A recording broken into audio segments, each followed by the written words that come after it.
बेटा। महतो जी जी बेटा ये हमार भाई करणवीर जी और ये रणवीर। जी जी महतो जी सब आधुनिक हथियार खास तौर पे विदेश से मंगेले बने तोहरा खातिर। जी रउआ सब पे एहसान हमरा पे कृपा बा। रणवीर अरे एकर खासियत तब बताओ महतो जी के। भैया एकर खासियत बा ये बुलेट प्रूफ ग्लास के बड़े आराम से तोड़ देवेले और इंसान के तो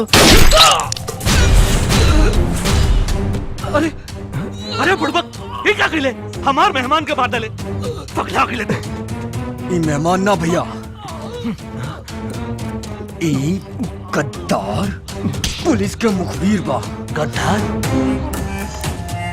भैया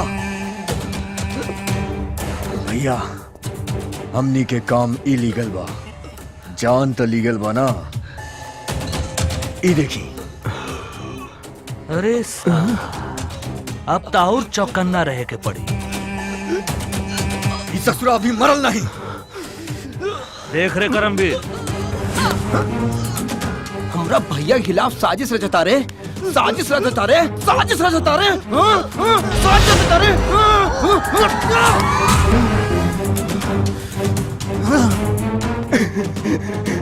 अब मर गए भैया, मर गए, मर गए। महतो जी पहले के बकाया और अभी के एडवांस सब आ जाए के चाहिए, समझ गई ना? चला संदेह बकाया और एडवांस आ जावे के चाहिए, नहीं तो